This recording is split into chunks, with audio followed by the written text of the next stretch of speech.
Okey, untuk bab ketiga ni ataupun topik ketiga, imperialism dan ancaman komunis. Kita mulakan dengan hasil pembelajaran topik. Yang pertama adalah menghuraikan imperialism British dan Jepun. Yang kedua mengaitkan imperialism dengan perkembangan negara kita. Dan yang ketiga menelusuri konflik negara dalam isu kebangkitan kuasa dan ideologi komunis. Okey, perjalanan kuliah adalah yang pertama sekali pengenalan, yang kedua berkaitan dengan imperialism British, yang ketiga imperialism Jepun, yang keempat kebangkitan komunisme dan rumusan perkuliahan. Kita lihat berkaitan dengan apa dia imperialism mengikut menurut George Hans Nadel 1964. Imperialism ni merupakan pengembangan kuasa ataupun kawalan sama ada secara langsung oleh sesuatu kerajaan, bangsa atau masyarakat ke atas bangsa dan masyarakat lain. Maksudnya dia menerangkan tentang imperialism tu merupakan satu pengembangan kuasa atau kawalan sama ada secara langsung atau oleh suatu kerajaan, bangsa atau masyarakat ke atas satu bangsa atau masyarakat yang lain. Okay, seterusnya adalah menurut David Kenneth Fieldhouse 1961 mengatakan imperialism merupakan satu kecenderungan suatu masyarakat atau pemerintahan untuk mengawal masyarakat lain biar apa pun cara dan tindakan itu. Sama juga, maksudnya suatu kuasa ini dia akan mengawal atau menguasai suatu masyarakat itu dengan apa cara sekalipun.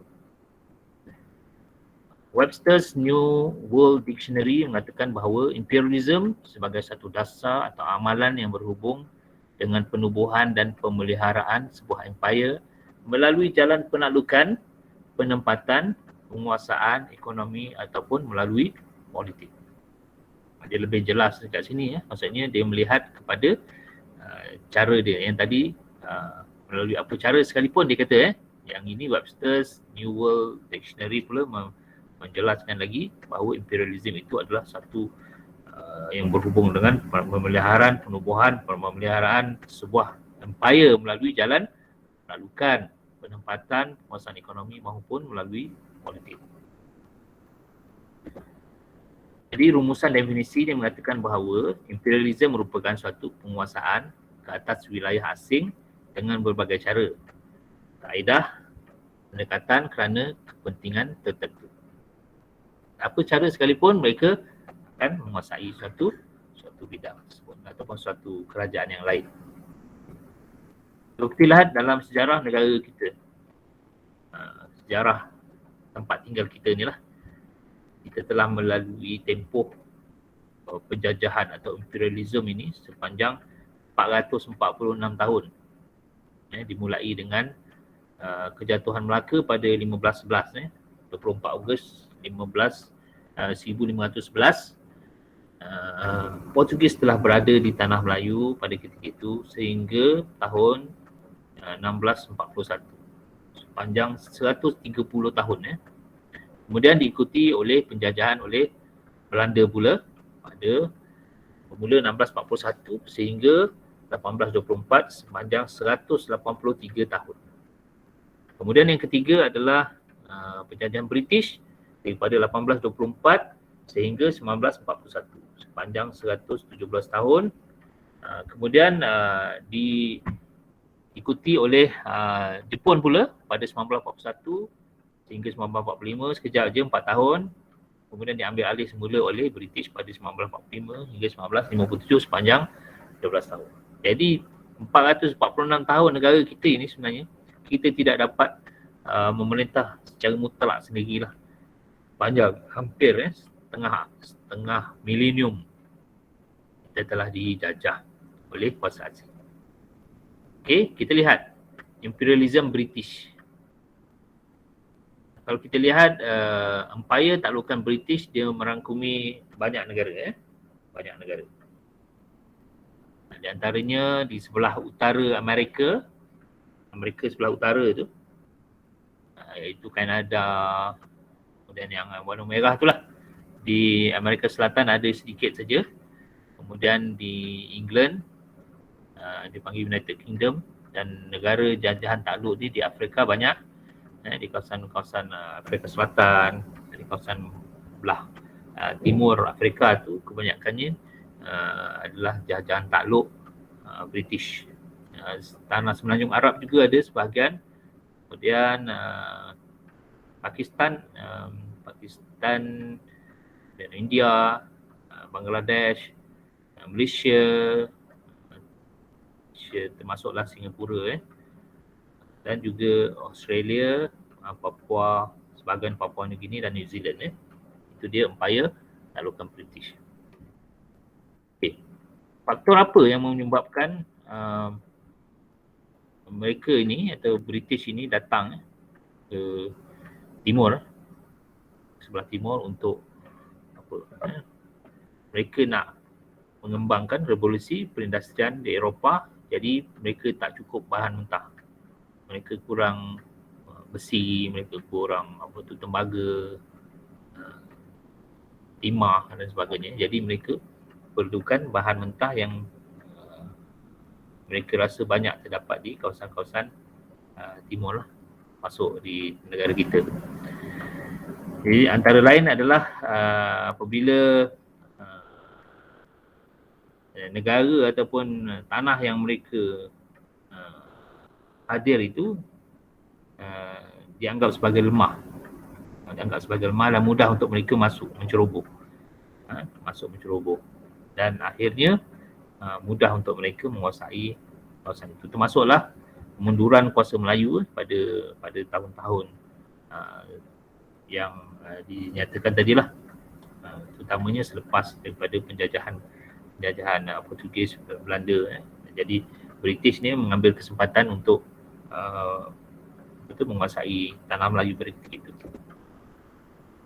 Jadi kalau kita lihat British dia masuk di kawasan-kawasan yang amat strategik lah, iaitu di Pulau Pinang, Melaka dan Singapura, yang merupakan negeri-negeri yang mana itu banyak terlibatnya perniagaan negeri-negeri selat yang dikunjungi oleh pedagang-pedagang daripada luar lah. Jadi kita lihat di Pulau Pinang, Francis Light menduduki Pulau Pinang pada 1786. Tapi dia mengatakan dia membuka Pulau Pinang. Tidak, sebenarnya di Pulau Pinang juga sudah ada manusia yang duduk di situ, dah dibuka dah. Mereka datang ni untuk menjajah lah sebenarnya. Okey, kemudian pada 1786 Francis Light menduduki Pulau Pinang atas nama Raja George ketiga. Di Singapura pula, Raffles mengangkat Tunku Long Hussein sebagai Sultan Singapura beserta dengan syarat-syarat tertentu. Jadi British ni menggunakan juga kuasa-kuasa yang ada dalam di tanah-tanah jajahan mereka ni untuk sebagai maksudnya sebagai satu boneka sajalah untuk mereka menjalankan penjajahan mereka.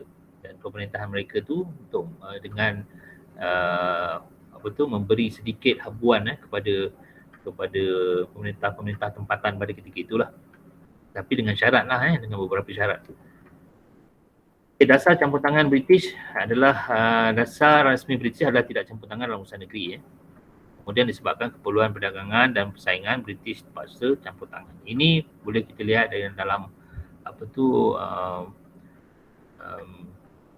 tadbiran negeri. Dia memang sultan yang memerintah. Kalau dahulu ada pembesar-pembesar 4, pembesar 8, yang 4 lipat yang kita dah belajar minggu-minggu yang lepas. Jadi pada mulanya memang British tidak mahu campur tangan dalam urusan negeri. Namun begitu, apabila terdapat penentangan oleh oleh rakyat biasa yang merasakan mereka ni tergugat, maka British mula enforce ataupun mula membuat dasar campur tangan mereka di dalam pentadbiran. Itu yang mula timbulnya pelantikan residence dan sebagainya, yang telah mengecilkan kuasa sultan dan pembesar-pembesar di negeri-negeri yang mereka adalah, mereka takluki lah. Jadi British tidak mahu kuasa barat yang lain mengganggu gugat kedudukan mereka. Jadi ini salah satu daripadanya ialah apabila mereka sudah menguasai negeri-negeri dalam di tanah Melayu pada ketika itu, mereka dapat menghindar daripada kuasa-kuasa lain. Kuasa-kuasa lain banyak, ada kuasa Sepanyol, Belanda, di kuasa-kuasa barat yang lain yang berada di sekitar tanah Melayu pada ketika itu. Jadi mereka cepat-cepat menguasailah kawasan kita supaya tidak diganggu gugat oleh kuasa lain. Okey, campur tangan ini banyak melibatkan perjanjian-perjanjian ini telah dibuat dalam oleh British di tanah Melayu. Maka hasil daripada perjanjian-perjanjian ini telah mengikat kuasa sultan di negeri-negeri jajahan takluk mereka untuk mengikut telunjuk British lah pada ketika itu kan. Jadi akhirnya rakyat merasa tertekan dan disitulah terdapatnya beberapa pemberontakan berlaku dalam kalangan rakyat tempatan. Okey, kalau kita lihat hasil daripada perjanjian-perjanjian yang ditandatangani oleh sultan itu, maka mereka telah dikenakan syarat lah. Syarat-syaratnya adalah kalau di Perak mereka terpaksa menerima seorang resident British yang akan dikatakan sebagai macam menteri lah, menteri besar di suatu negeri itu, sultan tetapi mereka yang menjalankan pentadbiran negeri, termasuklah pada hasil-hasil negeri dan sebagainya. Kemudian apabila sistem itu telah berlaku di Perak, maka sistem residen telah mula berkembang di negeri-negeri lain seperti Selangor, Pahang dan Negeri Sembilan. Jadi walau bagaimanapun terdapat kelemahan yang wujud dalam sistem residen, iaitu sistem pentadbiran yang dijalankan adalah di atas budi pecara dan tiada sistem. Maksudnya ikut suka dia lah, ikut suka dia pada ketika itu. Sistem ini menunjukkan tidak ada sebarang garis panduan dalam pentadbiran. Residen diberi kuasa penuh untuk mewujudkan keamanan. Malahan kuasa residen terlalu bebas hingga menyebabkan tiada penyelarasan di antara negeri-negeri. Jadi yang menunjukkan bahawa dasar campur tangan British ini semata-mata untuk mengawal keuntungan lah kepada mereka. Kemudian kelemahan sistem residen itulah kelemahan dia. Tiada sistem, tiada budi bicara, tiada garis panduan. Residen diberi kuasa penuh untuk mewujudkan keamanan. Kuasa residen terlalu bebas. Tiada penyelarasan di antara negeri-negeri. Jadi apakah dia penubuhan negeri-negeri Melayu Persekutu pula? Negeri-negeri Melayu Persekutu ditubuhkan iaitu pada tahun 1895. British mengarahkan Frank Swettenham untuk mendapatkan persetujuan sultan-sultan. Jadi Frank Swettenham telah memperdayakan sultan, menyatakan bahawa negeri-negeri Melayu Bersekutu adalah bagi memulangkan kuasa sultan. Di hakikatnya negeri-negeri Melayu Bersekutu adalah memudahkan pentadbiran dan mengukuhkan kuasa British di bawah satu persekutuan. Jadi pada Julai 1896, Raja-Raja Melayu dan British telah menandatangani perjanjian Persekutuan 1896. Ketua negeri-negeri Melayu Bersekutu adalah Resident General. Jabatan ini telah disandang oleh Frank Swettenham. Maksudnya dia telah memperdayakan sultan yang mengatakan bahawa dia nak memberikan kuasa kepada sultan, tapi sebenarnya mereka telah mengecilkan kuasa sultan dan dilantikkan pula seorang ketua iaitu Resident General untuk mentadbir negeri-negeri Melayu Bersekutu ini. Jadi apa yang tinggal kepada sultan ni yang tinggal pada sultan-sultan ni adalah dia hanya boleh bermesyuarat dan berbahas mengemukakan cadangan melalui mesyuarat Raja-Raja Melayu. Tetapi keputusan tetap berada di tangan British. Jadi jawatan residen masih dikekalkan tetapi bukan sebagai penasihat sultan. Dia hanya ketua pentadbiran negeri. Frank Swettenham telah mewujudkan jabatan di peringkat persekutuan dan negeri bagi penyelarasan. Maksudnya banyaklah kelemahan pentadbiran oleh residen itu. Kemudian bermula daripada langkah tersebut, maksudnya British sudah mula mengukuhkan kedudukan mereka di tanah Melayu, dan untuk merealisasikan tujuan mereka untuk mengawal keuntungan di tanah Melayu, mereka mula membawalah pekerja-pekerja daripada luar untuk masuk ke dalam tanah Melayu dan bekerja lah. Itu daripada imigran daripada China dan India mula masuk ke tanah Melayu untuk bekerja lah. Okey. Kemudian lihat Sultan dan Pembesar Melayu hanya boleh memersyarat. Jawatan Residen kekal tapi bukan sebagai penasihat Sultan, ia hanya sebagai ketua pentadbiran negeri. Suttenham telah mewujudkan jabatan di peringkat persekutuan. Kuala Lumpur menjadi ibu pejabat, ramai tenaga kerja dibawa masuk. Ini bermulalah masukkan ramai pekerja luar ke dalam tanah Melayu pada ketika itu. Jadi kesan daripada negeri Melayu Persekutu ni adalah kehadiran ramai pemodal Eropah bagi mengusahakan biji timah dan getah. Mereka sudah mula membuka peluang kepada pemodal-pemodal daripada Eropah untuk datang dan melabur di tanah Melayu pada ketika itu, kerana bagi mereka masih banyak lagi terdapat sumber-sumber asli di negara kita lah, biji timah, getah, besi dan sebagainya. Jadi mereka menggunakan teknologi kapal korek yang menggantikan cara dulang. Kalau dulu orang mengambil biji timah ni menggunakan dulang, cara mendulang. Tetapi apabila British telah datang, British telah memperkenalkan teknologi kapal korek yang lebih canggih lah, yang dapat mengawal banyak keuntungan lagi lah pada mereka. Kemudian selain daripada itu, mereka mula membuat penanaman getah secara ladang, menggantikan sistem kebun. Estate lah, estate yang besar telah dimulakan pada ketika British menguasai tanah Melayu pada ketika itu. Jadi kesimpulan kepada imperialism British ini, sistem residen telah merupakan pengenalan pentadbiran moden ala British. Yang ini tadi dia mula mengecilkan kuasa sultan dan mengangkat residen tu sebagai ketua kepada pentadbiran negeri lah. Dia menghakis penguasaan sultan dan pembesar ke atas pentadbiran negeri dan daerah. Kemudian mengenalkan sistem persekutuan yang telah memantapkan kuasa British melalui dasar yang dibenarkan. Kat sini kesimpulan daripada imperialism British ni, dia telah banyak menghilangkan kuasa sultan.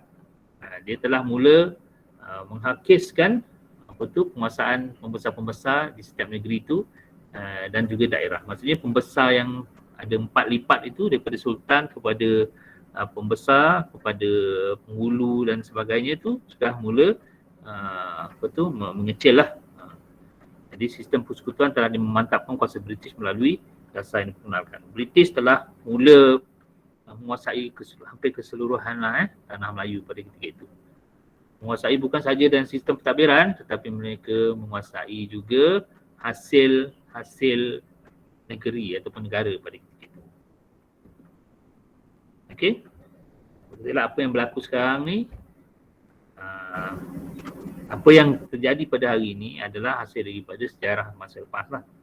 Apa yang kita berlaku pada hari ini adalah hasil pada perbuatan-perbuatan yang telah dilakukan oleh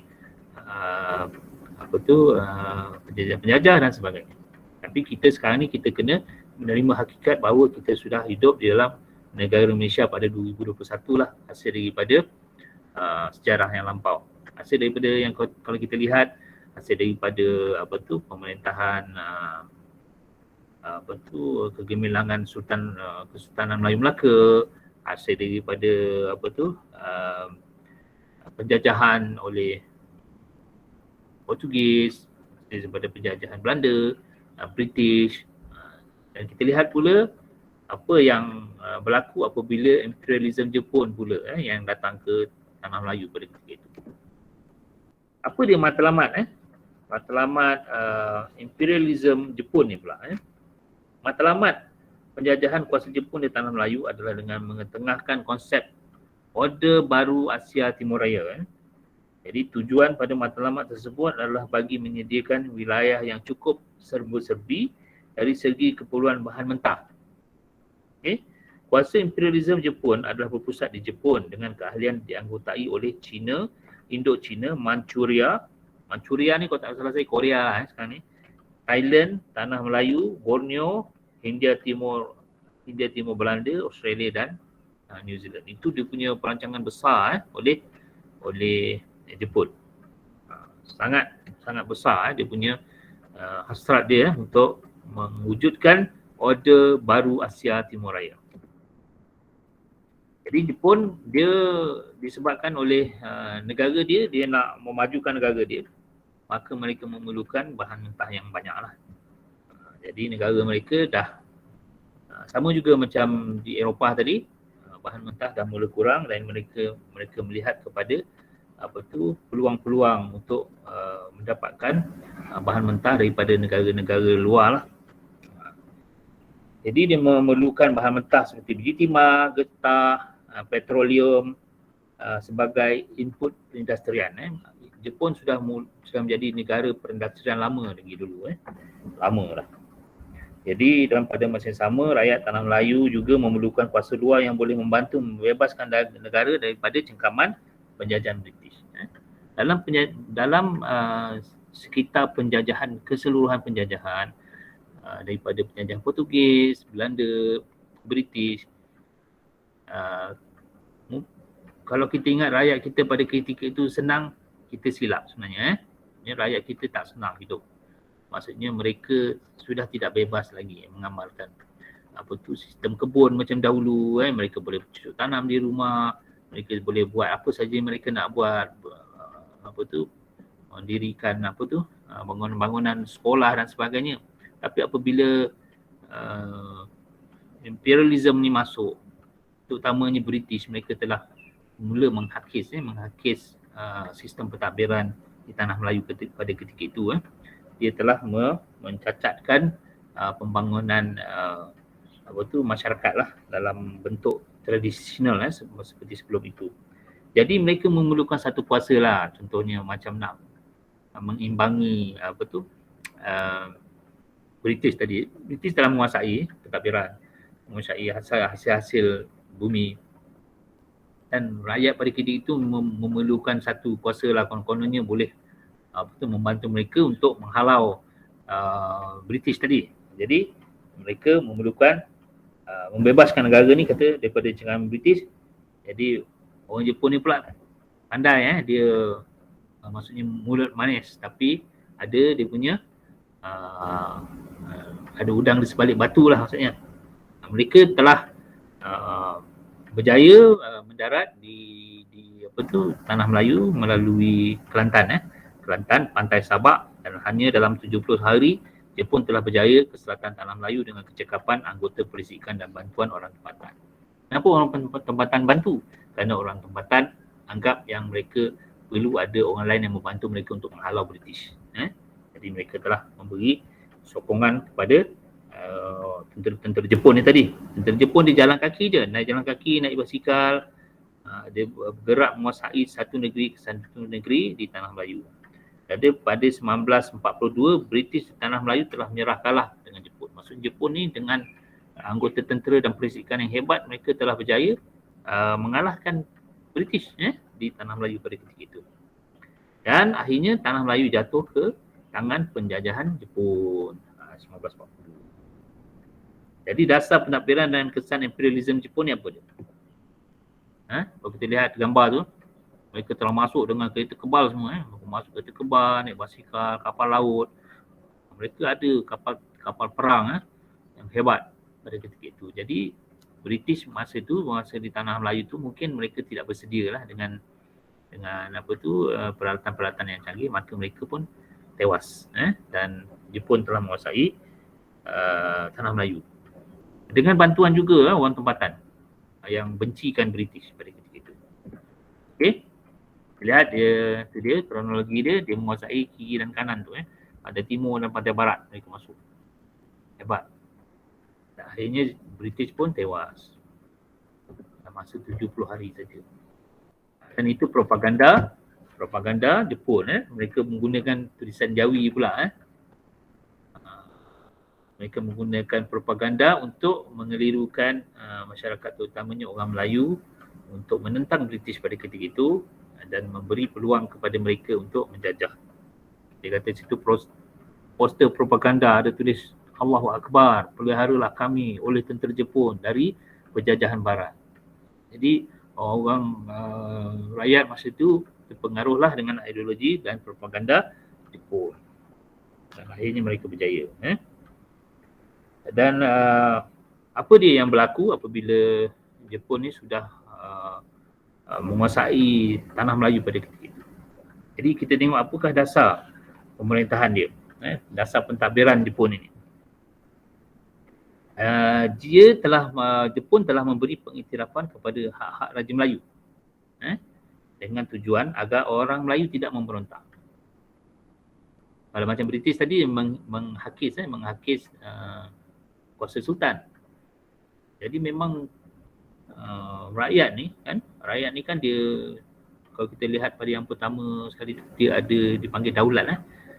Sultan ni berdaulat, rakyat kena taat. Kalau tak taat dia jadi apa dia panggil sebagai tak taat dia jadi apa, satu perkataan itulah jadi dia tak boleh melawan sultan. Jadi apabila Jepun ni dia menggunakan kaedah memberi pengiktirafan kepada raja-raja. Jadi orang Melayu sukalah kan, orang Melayu tidak memberontak. Suka dan tidak memberontak. Namun begitu, Jepun telah memberi layanan buruk kepada China. Kepada etnik China yang dibawa masuk oleh British untuk bekerja. Jadi Jepun telah memberi layanan buruk kepada orang-orang China yang berada di tanah Melayu pada ketika itu. Ini ada kaitan dengan perang di antara China dengan Jepun. Kalau kita lihat filem-filem Wong Fei Hong tu banyak menceritakan tentang perang antara China dan Jepun, dan ada hero daripada China, ada hero daripada Jepun dan dia menunjukkan kehebatan masing-masing lah. Okey. Jadi Jepun dia memang tekan orang-orang China. Dia berbaik dengan orang-orang Melayu. Dan juga dia berbaik dengan orang India. Supaya pada ketika itu pada ketika itu juga Jepun cuba untuk menguasai India dan menentang British. Jadi dia nak buat taktik yang sama dengan apa yang berlaku di tanah Melayu. Jadi mereka berbuat baik dengan orang India di tanah Melayu. Yang teruk, yang sengsaranya orang Cina yang ada di Malaysia pada ketika itulah. Jadi penindasan. Jadi hasil daripada dia berbuat baik dengan orang Melayu, dia berbuat buruk pada orang Cina. Jadi hubungan antara etnik Melayu dan orang Cina ni juga tidak baguslah di tanah Melayu pada ketika itu. Timbul banyak masalah. Kemudian masalah kesihatan pun banyak timbul disebabkan oleh tidak ada lagi sistem kesihatan, hospital, klinik-klinik desa yang ditubuhkan oleh British tadi sudah mula diganggu gugat oleh British. Dan banyak pula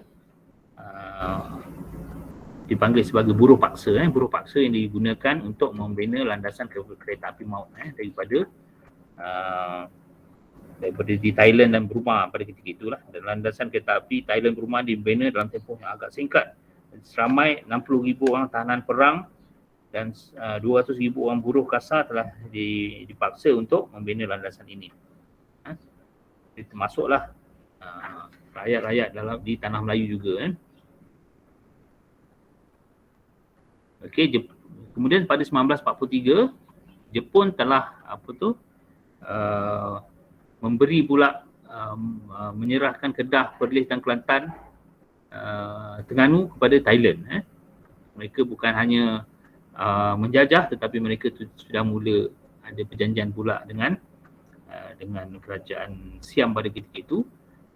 Mereka memberi pada Siam pada 4 negeri ni telah Kedah, Perlis, Kelantan dan Terengganu. Jadi kemudian kesan daripada penjajahan Jepun ini, kesan daripada imperialism Jepun ni tadi, berlakunya kemerosotan ekonomi. Ketidakmampuan membeli keperluan. Kalau kita dengar zaman Jepun ni cakap, kalau orang tua-tua dulu lah, mungkin anda pun tak sempat kan, mak bapak awak pun, anda pun tak sempat duduk di dalam zaman Jepun ini, tapi mak bapak saya boleh sempat mereka duduk dalam zaman Jepun. Mereka mengatakan bahawa di zaman Jepun dulu orang makan ubi kayu saja. Maksudnya sangat susah jumpa ubi kayu cambah di dalam hutan, mereka terpaksa makan. Maksudnya tidak ada makanan, tidak ada keperluan pada ketika itu. Susah. Perusahaan biji timah dan getah juga merosot akibat kemusnahan lombong, ladang dan kilang. Maksudnya imperialism Jepun ni telah memusnahkan apa yang telah dibangunkan oleh British tadi. Walaupun British tujuannya adalah untuk mengawal keuntungan, tapi mereka telah membina lombong-lombong, mereka telah masukkan teknologi kapal korek, kemudian membuat ladang-ladang, estate-estate, dan juga membangunkan kilang-kilang. Dan pada masa sama banyak ribuan pekerja-pekerja yang dapat bekerja dan mencari makanlah di situ. Namun apabila kedatangan imperialism Jepun, mereka telah memusnahkan semua itu. Akibatnya nilai mata wang semuanya jatuh, tiada kawalan dalam perkara berkaitan dengan pencetakan mata wang. Jadi mata wang Jepun pada ketika itu digunakan di dalam negara kita. Namun begitu mata wang tersebut tiada harga, tiada nilai. Kemudian kesan ekonominya, tidak mampuan membeli keperluan, perusahaan biji timah getah merosot, kemudian nilai mata wang jatuh. Okey. Itu contoh mata wang yang pada zaman Jepun, the Japanese government tulis tu. Kesan dan politik pula, dia telah membangkitkan kesedaran semangat nasionalisme dalam kalangan penduduk Tanah Melayu lah. Kekejaman Jepun di Tanah Melayu akhirnya memberi kesedaran kepada seluruh rakyat Tanah Melayu untuk mencapai kemerdekaan. Keadaan ini turut melahirkan semangat nasionalisme di kalangan rakyat. Keyakinan orang Melayu untuk mentadbir negara semakin tinggi sebabkan ramai yang telah mendapat pengalaman ekoran bekerja di bahagian pentadbiran pada zaman penjajahan Jepun. Mereka telah mula berasa bahawa mereka boleh mentadbir sendiri dan mula ke arah kemerdekaan lah. Okey. Akhirnya Jepun menyerah kalah kepada British pada ketika itu disebabkan oleh ingat tak bom atom di Hiroshima dan Nagasaki. Mereka menyerah kalah akibat daripada kekalahan mereka disebabkan negara mereka telah dibom oleh Amerika dengan sekutu British lah. Pada ketika itu mereka telah mengebom dua bandar di Jepun dan menyebabkan Jepun menyerah kalah. Okey, pada 1945. Jadi kesimpulannya, penjajahan Jepun singkat berjaya menyemarakkan perasaan nasionalisme terhadap semua kaum. Bukan hanya kaum Melayu saja. Okey, kaum Cina yang berada di Tanah Melayu pada ketika itu, mereka merasakan bahawa mereka telah ditindas oleh Jepun dan mereka perlu bangkit dan memperbaiki taraf kehidupan mereka lah. Begitu juga dengan kaum India. Susulan itu, kesedaran terhadap perjuangan untuk memerdekakan negara telah diberi tumpuan. Saya cakap tadi, mulalah semangat kemerdekaan, semangat nasionalisme bangkit dalam kalangan penduduk Tanah Melayu pada ketika itu. Tak kira bangsa. Okey.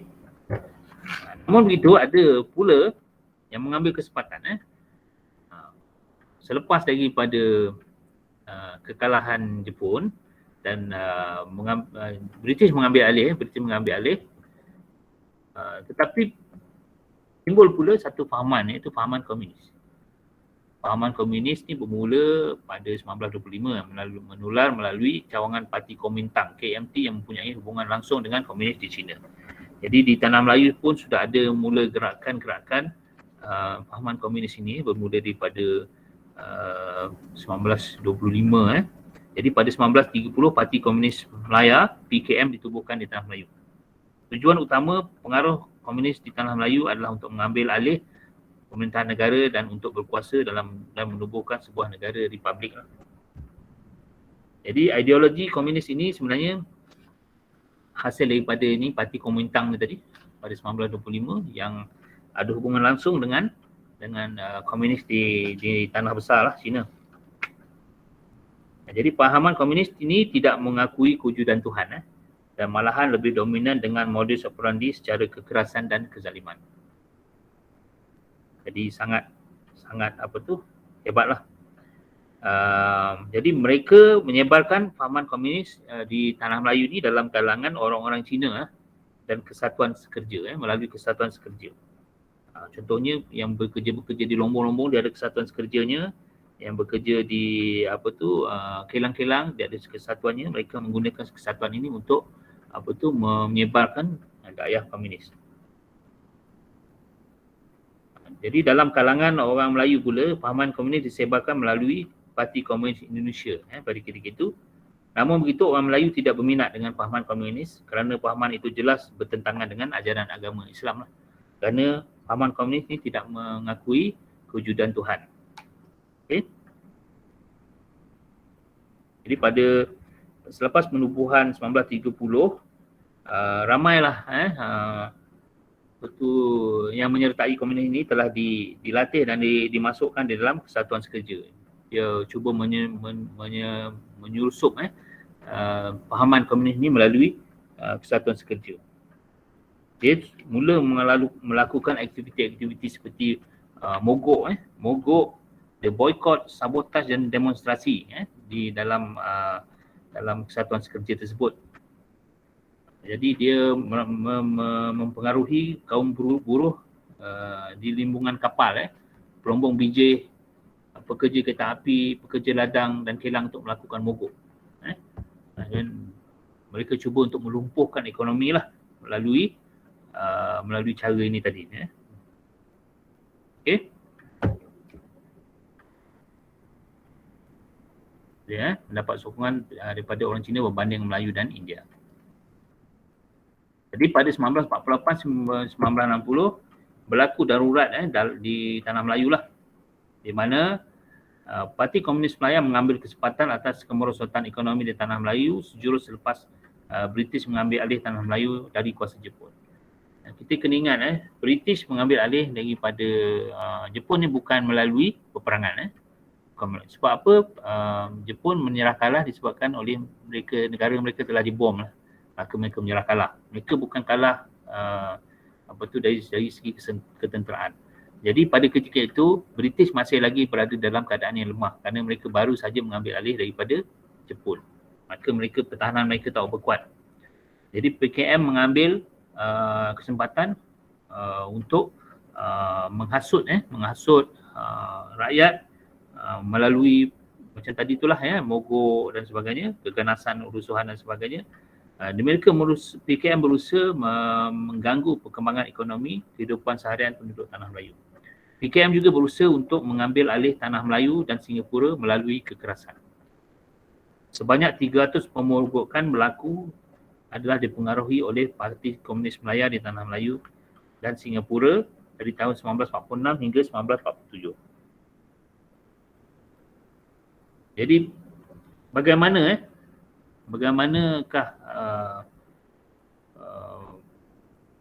tanah Melayu pada ketika itu nak mengeluarkan mereka daripada penguasaan ataupun pengaruh komunis ini. Mereka dalam mengupa macam mana mereka nak memberi rakyat supaya kembali kepada satu perjuangan untuk negara. Okay, kerajaan menyedari agak sukar untuk mematahkan pengaruh komunis dengan kekerasan dan senjata, lalu dianjurkan kempen Bulan Penduduk Tanah Melayu Menentang Komunis. Jadi kempen-kempen melalui melalui rakyat ini untuk menentang komunis ini dilakukan secara kempen, bukannya secara keganasan, bukannya secara peperangan. Dengan membuat spanduk-spanduk mengutuk keganasan komunis, risalah yang menentang komunis, dan juga menimbulkan kebencian yang amat besarlah kepada komunis ini. Kerana rakyat turut ditawarkan untuk menyertai pasukan keselamatan dan polis. Kemudian komunis diisytiharkan sebagai musuh utama negara yang sangat perlu ditentang dan dihapuskan bersama-sama. Kerana kesan daripada pengaruh komunis ni amat besar. Iaitu komunis ini mereka bukan hanya setakat menjajah minda, tetapi mereka juga menggunakan kekerasan, membakar balai polis, memusnahkan lumbung-lumbung dan sebagainya. Sangat keras kekejaman dia. Ancaman komunis pertamanya adalah tertumpu kepada orang Melayu, terutamanya orang Melayu yang kena, diikuti dengan orang India dan lain-lain etnik. Sementara itu orang-orang Cina yang tidak mahu bekerjasama dengan mereka turut dizalimi. Tinggal Cina banyak membantu komunis dalam memberi makanan, keperluan hidup dan kemakluman. Kita tak boleh salahkan kaum Cina pada ketika itu kerana mereka baru saja hadir ke tanah Melayu dan mereka belum lagi faham tentang semangat patriotisme dan sebagainya. Jadi mereka anggap yang benda yang boleh memberi kesenangan mereka akan akur. Macam juga orang Melayu dalam apabila Jepun menguasai, mereka berbaik dengan orang Melayu dan orang Melayu juga membantu mereka untuk memudahkan mereka menghalau British. Sama juga dengan keadaan sekarang ni apabila komunis masuk, mereka mungkin memberikan kelebihan kepada orang-orang yang menyokong mereka lah. Dalam hal ini orang Cina yang menyokong mereka. Sedangkan orang Melayu tidak menyokong mereka kerana ideologi mereka itu tidak percaya pada Tuhan dan sebagainya. Jadi mereka lebih mudah untuk menguasai dan mempengaruhi orang-orang yang berketurunan Cina pada ketika itulah. Jadi rakyat tanah Melayu sangat menderita sepanjang tempoh darurat. Rakyat dicengkam, bimbang dan trauma dengan keganasan komunis seperti serangan bom tangan, penculikan, pembunuhan, hubutan dan kemusnahan harta benda awam. Usaha komunis adalah untuk menyekat pembangunan, melumpuhkan ekonomi, menyebabkan berlakunya pengangguran. Malahan terdapat rakyat terpaksa berdepan dengan perintah berkurung oleh kerajaan serta berdepan dengan ancaman komunis selama 12 tahun lamanya. Ketegangan antara kaum semakin memuncak, malah dibakar lagi pada zaman Jepun hinggalah ke zaman darurat ini. Jadi disebabkan oleh penjajahan oleh British, oleh Jepun dan juga oleh komunis tadi telah menyebabkan ketegangan antara kaum dalam kalangan rakyat di negara kita lah pada ketika itu. Berbeza dengan sekarang, sebab sekarang kita tidak dipengaruhi oleh mana-mana ideologi, kita memerintah sendiri, sebab itulah kita boleh hidup bersama-sama dalam harmoni. Tapi apabila kalau katalah kita dijajah kembali, contohnya kita dijajah oleh katalah Jepun, dan Jepun favor pada orang Melayu, pastinya orang Melayu akan bergaduh lagi dengan orang-orang yang berbangsa lain yang ditindas oleh Jepun. Sama juga kalau katalah pemerintah Cina yang masuk, dia favor pada orang Cina dan tidak favor pada kaum-kaum yang lain, pastinya akan berlaku ketegangan kaum lah. Akhirnya apabila kita telah merdeka dan boleh memerintah dengan cara sendiri, maka tidak lagi timbul ketegangan kaum hasil daripada dakyah-dakyah daripada luar ni tadilah. Okey, selepas daripada kesan daripada darurat disebabkan oleh komunis tadi, maka di situ timbullah kesedaran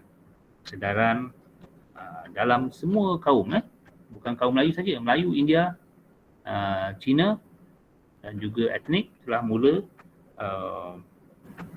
maksudnya sedar bahawa mereka perlu bersama untuk memerdekakan negara. Jadi terlihat dari segi penubuhan parti-parti politik pada ketika itu, di mana UMNO ditubuhkan untuk mewakili orang-orang Melayu, MCA, Malaysian Chinese Association, ditubuhkan untuk mewakili orang-orang Cina, dan juga MIC iaitu Malaysian Indian Congress ditubuhkan untuk mewakili orang India dalam politik.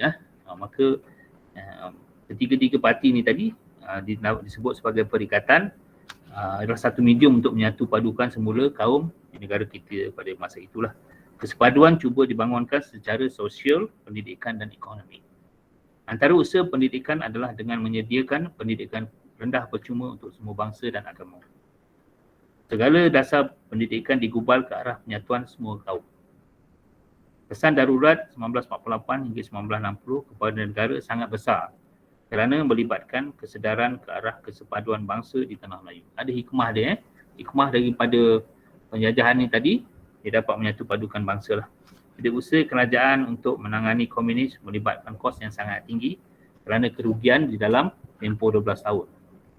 11,000 nyawa telah korban dari pasukan keselamatan negara, termasuklah 2,500 penduduk awam yang telah terkorban dalam keganasan komunis. Maksudnya banyaklah kerugian yang telah berlaku daripada maksudnya kekejaman komunis ni tadi. Okey, kalau kita lihat itu sebahagian daripada gambar lah yang kejaman komunis ni. Itu dia punya kesan-kesan dia. Kesan daripada hasil daripada kesan darurat. Darurat ni sebenarnya diadakan disebabkan oleh pada ketika itu rakyat komunis ataupun penguasaan komunis sudah terlalu memuncak dan mengganggu gugat keselamatan negara, sebab tu dia adakan darurat. Macam darurat negara baru-baru ini adalah sama juga, tapi dalam bentuk darurat terhadap keselamatan rakyat juga, tetapi dalam pandemik lah. Maksudnya mereka menyekat rakyat daripada keluar beramai-ramai supaya tidak ada berlaku penyebaran disease tu, virus tu supaya tidak tersebar.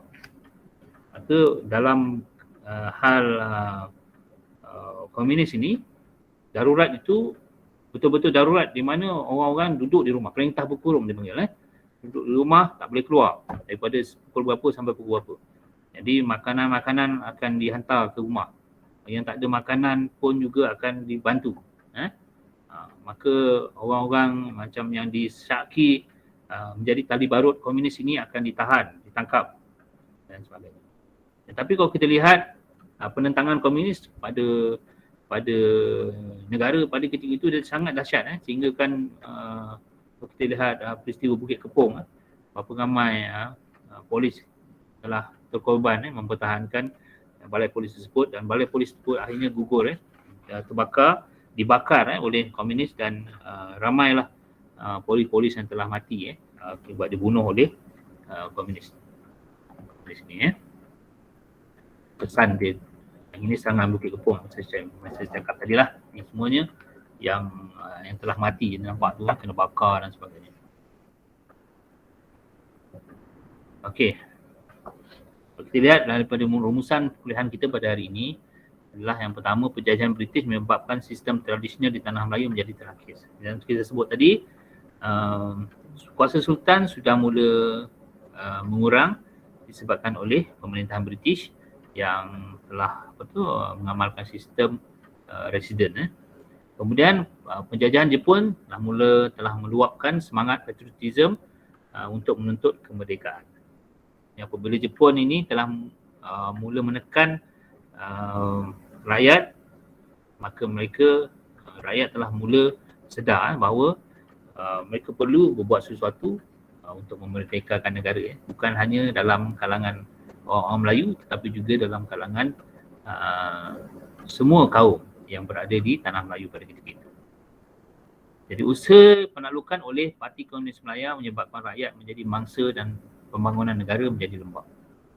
Ini macam kita cakap tadi, Parti Komunis Melaya cuba melumpuhkan ekonomi negara dan menguasai negara ini melalui cara kekerasan. Jadi timbulnya darurat, dan negara pada ketika itu mengalami kerugian yang banyaklah. Kerugian harta benda, kemalangan jiwa, kehilangan jiwa dan sebagainya. Okey, saya rasa itu saja untuk topik kali ini. Kita boleh berjumpa lagi pada minggu hadapan. Kalau ada apa-apa nak tanya, boleh tanya sekarang. Doktor, Ya. saya nak tanya tapi berkaitan ni lah proposal tadi. Saya nak tanya Okey. berapa kajian saya. Saya buat yang ketiga ni, saya daripada grup 2. Yang pertama tadi, saya tambah lagi satu objektif kan, doktor suruh tambah kan. Ya. Saya buat ni, mengenal pasti persepsi pelajar UTSM terhadap kepentingan pilihan raya umum. Tak clear, tak apa dengar. Mengenal pasti? Mengenal pasti persepsi pelajar UTSM terhadap kepentingan pilihan raya umum. Persepsi Persepsi. Saya nak buat daripada interview. You nak buat daripada? Melalui interview. Interview persepsi Okey, Persepsi. kalau itu boleh? Persepsi. Boleh. Boleh. Persepsi ni maksudnya dia akan memberi pandangan lah. Memberi pandangan.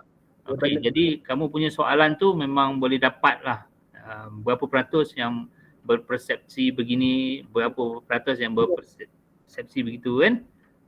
Boleh? Boleh. Boleh. Okey, terima kasih doktor. Okey, sama-sama. Ada soalan lain? Doktor? Ya, saya. Saya nak tanya, kalau macam saya present kumpulan kedua tadi, saya nak tanya kalau macam objektif kumpulan kami kan mengenal pasti jurang ekonomi dan sosial antara B40 dan T20 kan? Ya, okey. Kalau saya tambah lagi satu untuk M40 boleh tak? Itulah saya cakap B40 dan T20 tu terlalu jauh dia punya jurang tu kan. T20 tu orang yang bergaji 15,000 ke atas ke salah saya. Betul. Jadi kalau M20 ni ada kemungkinan during the pandemic sini M20 ni dah turun kepada B40. Kan? Kalau boleh dapat antara jurang antara B40, M40 dengan T20 tu, ketiga-tiga tu you boleh bagi dia punya apa tu? Itulah apa yang you nak buat tu tadi lah. Jadi lebih daripada B40, M40, M20 B40, M40 dan T20. Dengan? T20. Okey, tiga-tiga tu boleh. Okey. So, biar jelas lah, jelas. Okey, saya setuju. Terima kasih doktor. Okey, ada lagi yang lain nak tanya? Okey, saya harap kumpulan G4 belum lagi bagi saya dia punya kehadiran. Dah bagi belum? G4, 88 okey. Maksudnya 8 kali 3, 24 campur 7, 31 orang. Okey, 31 orang